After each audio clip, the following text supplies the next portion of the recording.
그래서 유대인의 결혼식을 볼 때는 유대인들이 그것이 이 포도주와 상당히 관련이 있다 이렇게 보시면 좋겠어요. 유대인의 결혼식은 포도주와 관련이 있는 결혼식이다 이제 그렇게 봅니다. 그래서 우리가 이제 유대인들이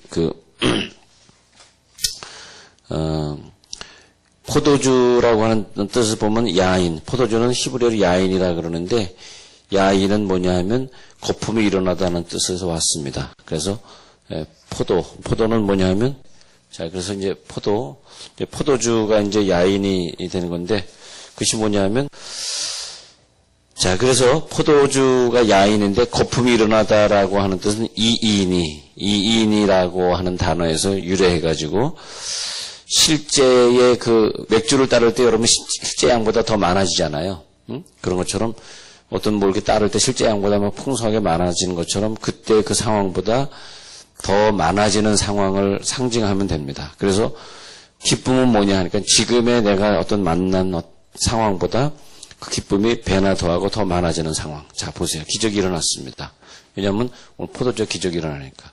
자 기적이 일어났죠. 그래서 포도주. 그래서 거품이 일어난다는 뜻으로서 거품이 일어난다는 뜻으로서 그것이 이제 기쁨이란 뜻이 돼요. 기쁨. 그래서 기쁜 일이 있을 때 포도주와 연관을 시키는데 오늘은 그 혼인잔치에서 포도주가 떨어졌다는 것이 뭐냐면 혼인잔치가 막 기뻐야 되는데 기쁨이 없어진 거예요. 그러니까 우리들이 생각하는 거와 조금 더 다를 거예요. 아마 유대인들은 포도주가 있어야지 기쁨이라고 상징하는데 포도주가 떨어졌다 그러면 아이고 이 결혼식에 기쁨이 없어. 이 결혼식을 하는 이 사람들의 장례가 기쁨이 없는 장례가 되는 게 아니야? 마치 우리 서양에서 결혼할 때 무슨 이렇게 샴페인인가 뭡니까? 이렇게 와인을 마시는데 결혼식에 와인을 마시는데 그 와인이 이렇게 웨딩드레스 한 방 떨어졌다 그러면 영화에서도 그런 거 나오잖아. 아이고 이거 다 마셔야 되는데 한 방울 떨어졌어. 아유 이 결혼식이 좀 불길해. 그런 걸 느끼지 않습니까? 그렇지. 아이고 불안하다. 그런 것처럼 이 포도주가 떨어졌다 그랬을 때는 아이고 불안하다. 야 안 되겠다. 빨리 포도주를 어떻게 빨리 구해와라. 아이고 포도주 지금 어디서 구하겠습니까? 이럴 때 예수님이 그 가나오니 잔치 갔다가 포도주의 기적을 만들어주는 중요한 장면이 나오게 되는 거죠. 그래서 어떤 사람이 아니 그 도랑아리 여섯을 채우는 건 뭘 말하는 겁니까? 그래서 6번의 연단이 지나서 다시 말하면 우리 속에 6개의 연단이 있는데 이 6개의 연단과 싸우는데 어떻게 싸우냐 했더니 우리들이 6번의 회개 하나를 회개하고 또 하나가 우리들에게 질병이 고쳐지고 하나를 회개하고 또 우리들의 가정 문제가 하나 해결되고 또 하나를 회개하고 또 사람의 문제가 또 해결되고 그런 식으로 6번의 회개를 거쳐서 또 6번의 그 문제가 떠나가는 것이 도랑아리 6을 채우게 됐을 때 진정한 안식의 기쁨. 그래서 그 물러든 포도주를 맛보고 어디서 났는지 알지 못하되 물떠온 하인들은 알더라. 야, 이 물이 어디서 났냐? 예수님에 의해서 기적이 일어나게 되었거든요. 무슨 말씀 하시든지 그대로 하라. 예수님이 야 이거 물 떠다가 저 항아리에 갖다 부어라. 회개의 눈물을 6번 흘리라. 하인들은 그걸 알았습니다. 아 우리가 회개의 눈물을 흘리면 되는구나. 우리가 어떤 상황이 벌어졌을 때 어떤 사람은 아는데 어떤 사람은 모르는 그런 경우들이 있게 되는 거죠. 그래서 자 오늘 포도주의 기적을 보면서 왜 예수님이 포도주의 기적과 이 혼인잔치와 연결된 이 현장에서 왜 포도주의 기적을 첫 번째 기적으로 우리들에게 보여주셨는가. 또 예수님의 공생의 사건에 많은 기적들이 있지만 또 모든 사역들 모든 기적들에는 어떤 예수님이 암시하고자 하는 본질이 있어요. 그런 거 생각해 보면 우리들이 당하고 있는 많은 어려움들 또 우리가 당하는 많은 사건들 안에 많은 어떤 본질적인 것이 무엇인가 생각해 봐야 될 것 같아요. 진정한 이 사건의 본질이 무엇인가. 하나님이 이것을 통해서 하시고자 하는 일이 무엇인가. 공개 안 해도 기뻐해 주시기 바랍니다. 우리 결혼한다. 또 이렇게 우리 오늘 베이비 샤워 하잖아요. 그래서 아이를 낳는다. 이 모든 것은 우리들이 잠시 잠깐 사는 인생 속에서 하나님은 우리들에게 주신 어떤 기쁨인 것 같아요. 기쁨. 다 기쁨의 사건이에요.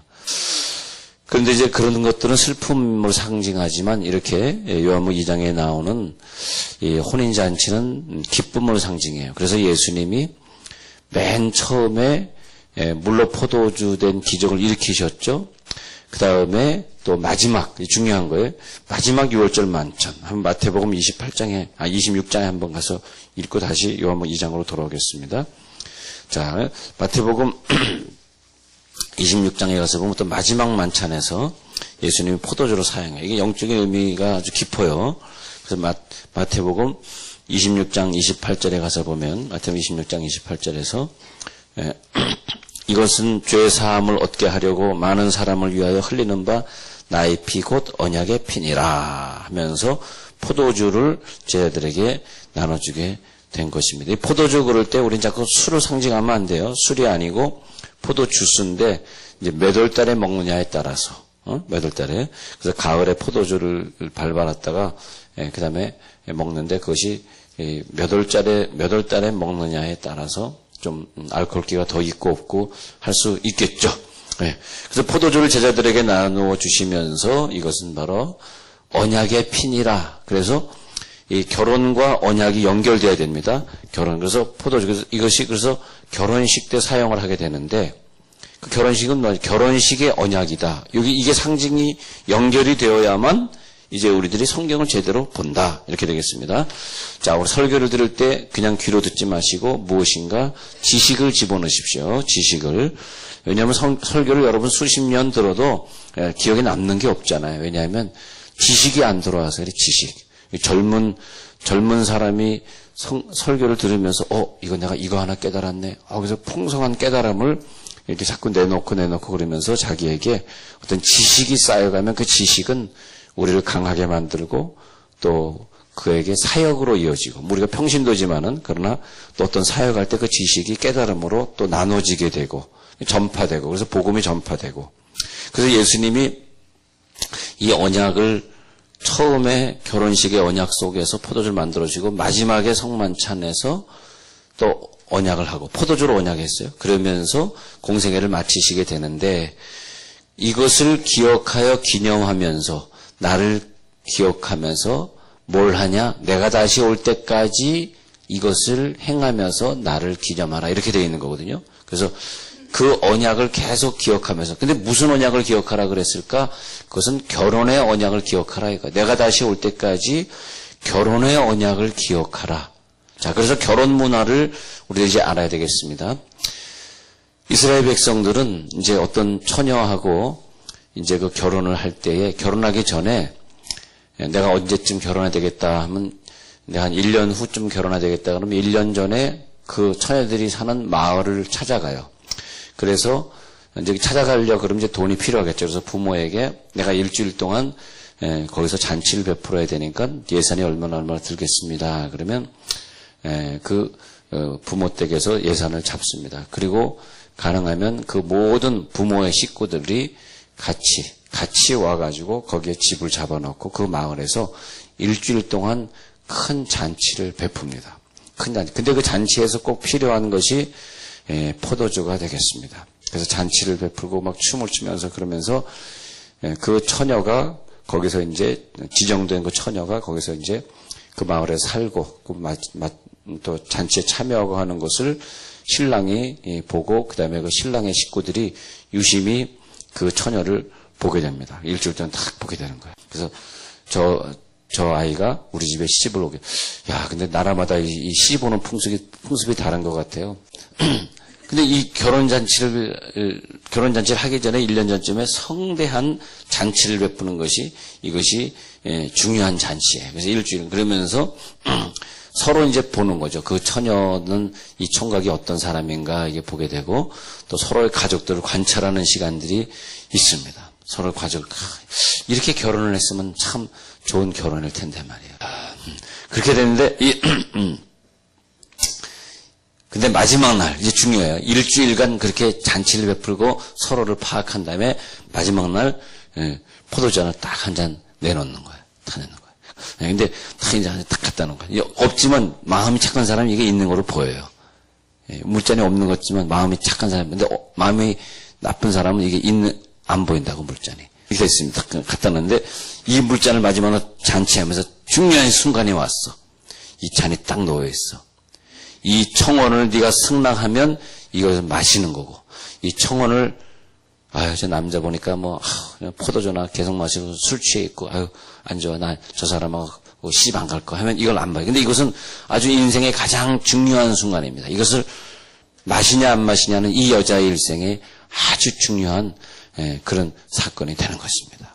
근데 이 여인이 이 포도주잔을 딱 마셨다. 이 말은 뭡니까?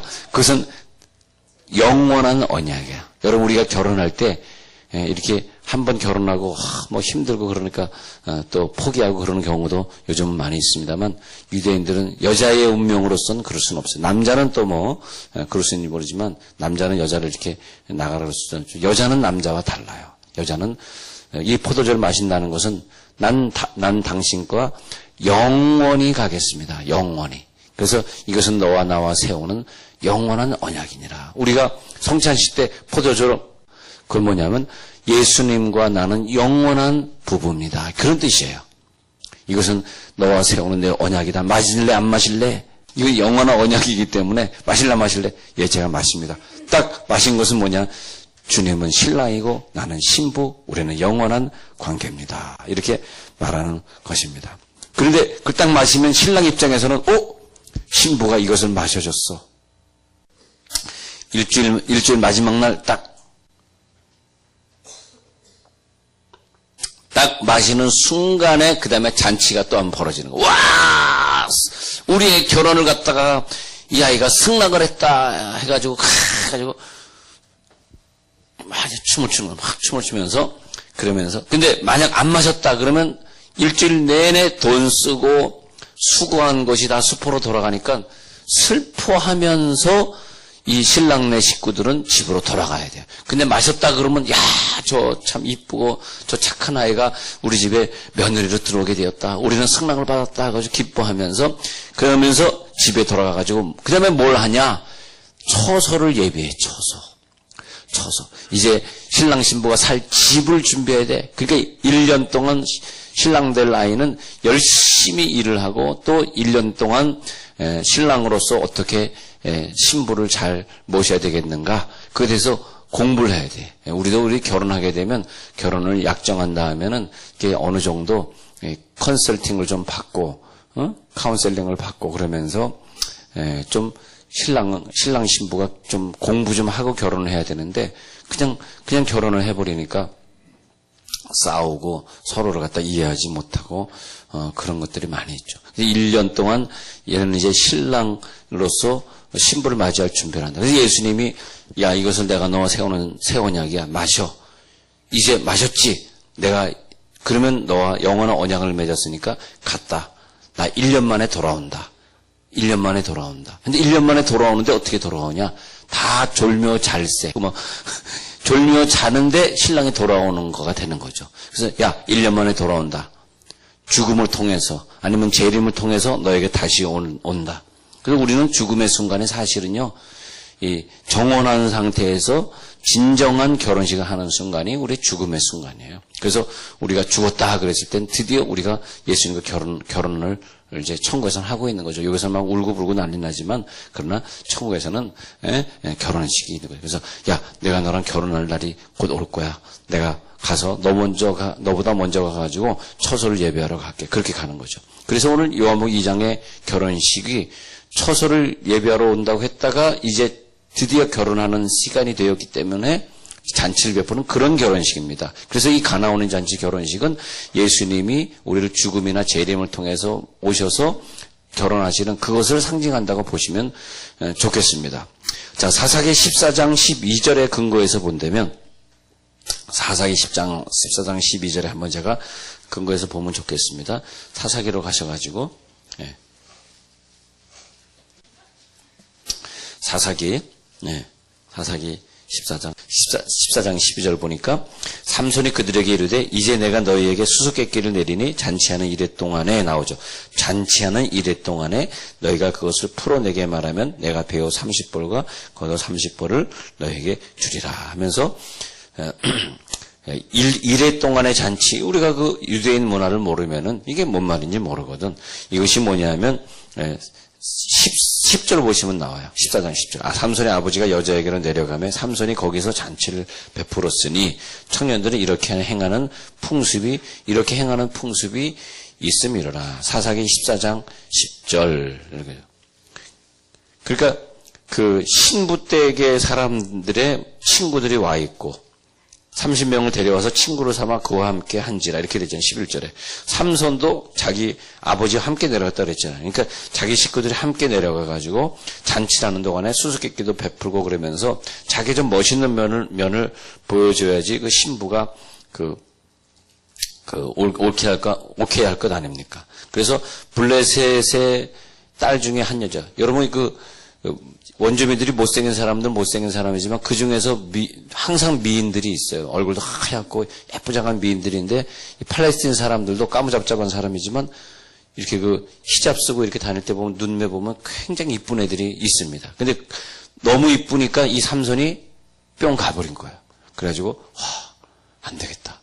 부모님, 제가 블레셋에서 아주 이쁜 아이를 봤는데 걔랑 결혼하고 싶어요.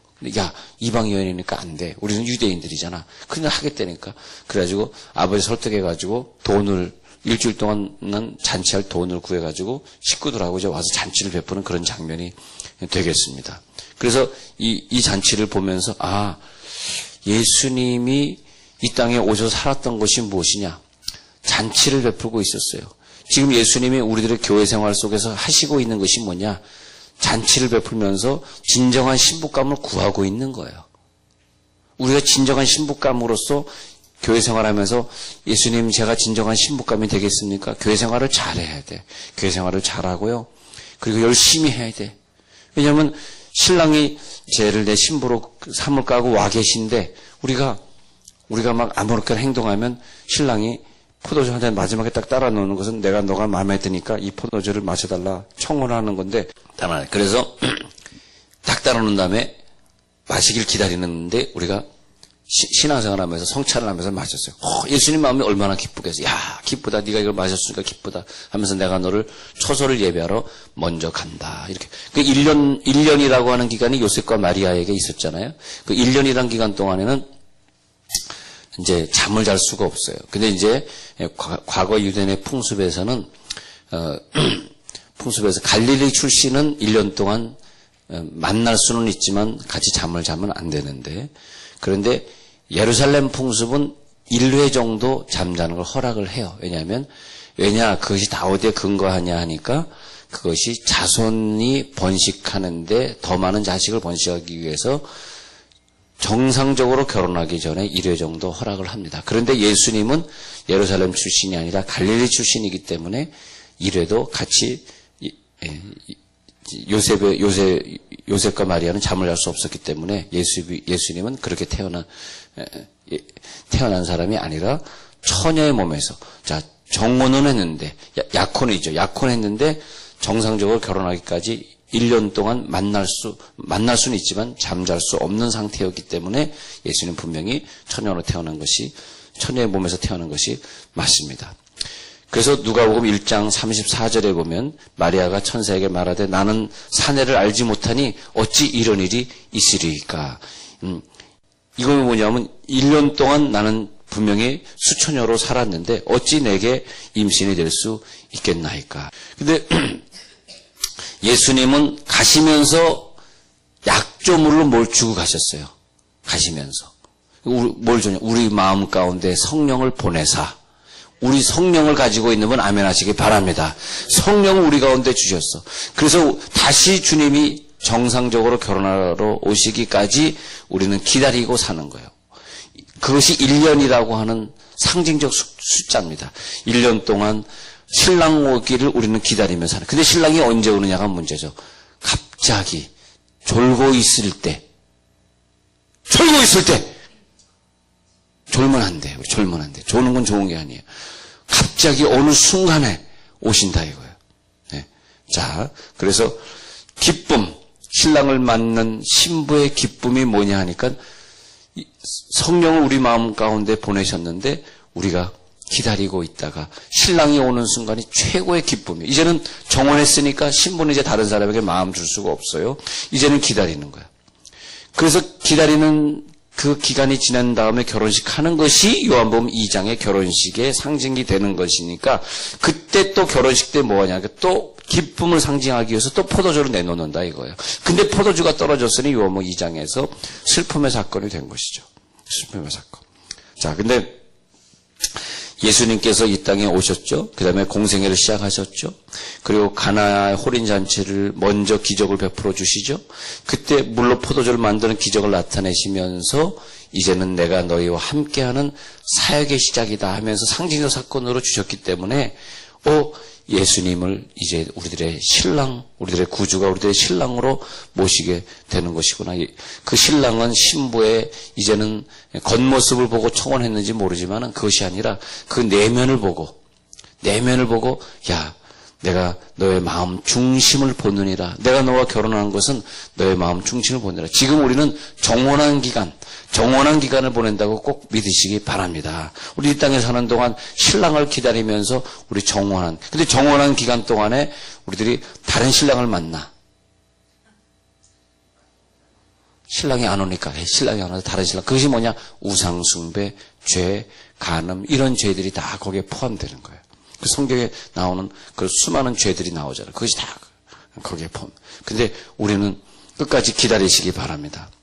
근데 그 많은 음식들이 있어요. 많은 음식들이 있는데 거기에는 뭐 무슨 고기도 있을 것이고 식물도 있을 것이고 많은 음식들이 있었지만 가장 중요한 먹을 것이 뭐냐면 포도주가 있어요. 포도주. 그래서 많은 음식들이 있지만 마지막 포도주 한 잔. 그것이 중요하듯이 우리들의 생애에 많은 사건들이 있어요. 예수님도 많은 이적들이 있지만 그 중에서도 중요한 첫 번째 기적 중요하듯이 우리들의 생애에 많은 사건들이 있지만 본질적인 것은 뭐냐면 포도주입니다. 본질적인 것은 뭐냐. 많은 기적들이 우리들의 생애에 있고 많은 사건들이 있지만 제일 중요한 건 예수의 보혈을 마시기를 축원합니다. 예수님의 피를 마시는 거예요. 그래서 마가복음 14장 24절에서 가라사대 이것은 많은 사람을 위하여 흘리는 바 나의 피 곧 언약의 피니라. 진실로 너희에게 이르노니 내가 포도나무에서 난 것을 하나님 나라에서 새 것으로 마시는 날까지 다시 마시지 아니하리라. 이 말이 뭐냐면 너희가 포도주를 마시다가 내가 초까지 나는 천국에 있는 동안 포도주를 마시지 않고 너희를 만난 날을 기다리고 있을게. 훌륭한 신랑이라는 거야. 그 포도주는 기쁨인데 그 기쁨은 다시 너희를 만나기 전까지는 나에게는 없을 것이야. 너희를 기다리고 있을 것이야. 우리를 기다리고 있으면서 너희는 계속 성찬식을 하면서 나를 만날 날을 기다리고 있어라. 나는 포도주를 마시지 않으면서 기다리고 있을게. 이렇게 된 것이죠. 그래서 신부가 된 우리들은 모든 그리스도인들을 대표해서 포도주를 마시는 그런 기쁨으로 살아야 돼. 성찬식을 늘 하는 마음으로. 매일 하는 건 아니지만 성찬식을 늘 하는 마음으로 그 잔을 받아야 됩니다. 그래서 나는 영원한 예수님의 신부다. 성찬식을 할 때마다 나는 영원한 예수님의 신부로서 살아가는 것이다. 근데 예수님은 천국에 가서 뭐 하십니까? 신랑은 그럼 1년 동안 뭐 하십니까? 했더니 나는 1년 동안 너희들이 와서 살 집을 마련한다. 그럼 어떤 집을 마련합니까? 너희들이 여기에서 여러분 우리가 중요한 게 이제 나오는 거예요. 그러면 신랑을 만날 그 순간까지 내 집은 어떤 집, 내가 가 살 집은 어떤 집으로 지어지느냐? 어떤 분이 죽기 전에 입신해가지고 천국을 봤다는 거 아니에요. 딱 보니까 거기가 자기가 살 집이 거기 있다는 거 아니에요. 딱 가서 보니까 내가 살 집인데 이 땅에서 열심히 중요한 게 이거예요. 신랑을 만나기까지 우리가 신부로서의 완전한 신부로서 자기 갖추는 것이 뭐냐? 성경 읽고 할렐루야 기도하고 열심히 전도하고 뭘 말합니까? 그것은 주님이 나에게 신부옷을 입혀주셨다. 상징적인 사건이에요. 이것을 입기 위해서라도 우리는 전도하러 나와야 돼. 입은 사람과 안 입은 사람은 뭡니까? 전도팀과 전도팀 아닌 사람 똑같은 비슷한 옷으로 갈아입고 신부로서 신랑 오시길 기다리는 거죠. 야, 내가 너와 언약을 했어. 내가 너에게 다시 올 거야. 우리는 언약을 지키면서 뭘 해야 되느냐? 신부로서 우리는 여기에서 전도생활, 봉사하는 거, 헌금위원으로 봉사하고, 기도자로서 봉사하고, 더 열심히 모임을 하고 말이에요. 이제는 내 마음 전체를 신랑이 이미 가져가셨어요. 여러분 다른 데 뺏기지 마시길 바랍니다. 우리들의 마음 안에 이젠 정원한 신랑이 내 속에 계신 거예요. 가나 혼인잔치가 다시 이루어질 그날까지 우리는 기다리는 거예요. 주님 다시 오실 때까지 나는 이 길을 가리라. 우리는 그 길을 가는 거예요. 신부이신 우리를, 신부가 된 우리를 신랑 되신 예수님이 얼마나 우리를 사랑하시는지, 우리의 처소를 예비하러 가노라 하니까 지금도 우리의 멘션을 짓고 계셔요.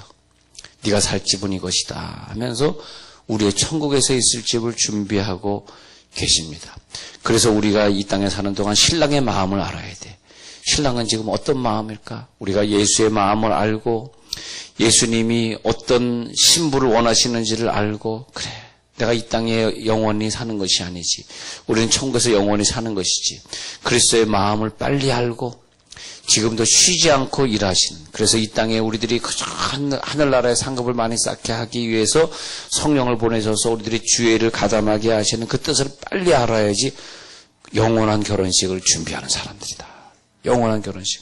근데 그 영원한 결혼식이 성경에는 뭐라 하냐면 공중에 재림하시고, 근데 우리가 죽기 전에 주님이 오신다고 가정하에, 근데 죽기 전에 주님이 오신다고 가정한 것이기 때문에 사실은 우리가 죽음을 준비하는 것이 결혼식을 준비하는 것이다, 그렇게 봅니다. 네. 그래서 어린 양의 혼인잔치가 다가왔으니, 어린 양의 혼인잔치, 너희는 결혼을 준비하라. 계시록 19장 9절에 천사가 내게 말하기를 기록하라. 어린 양의 혼인잔치에 청함을 입은 자들이 복이 있도다 하고, 또 내게 말하되 이것은 하나님의 참되신 말씀이라 하기로. 어린 양의 혼인잔치에 청함을 입은 사람들. 그래서 나는 우리 교회 안내위원들이 이렇게 동일한 색깔의 옷을 입고 있으면 꼭 우리가 주님을 만나러 가는 신부의 옷을 입은 것 같아요. 그것이 뭐냐면 나중에 결혼식을 할 것을 예비하면서 우리가 준비하며 살아가는 거죠. 신부의 마음으로 준비되는 거죠. 여러분, 우리의 정체성은 무엇입니까? 약혼한 신부가 나의 정체성인 걸 믿으시기 바랍니다. 우리는 예수 그리스도의 신부입니다.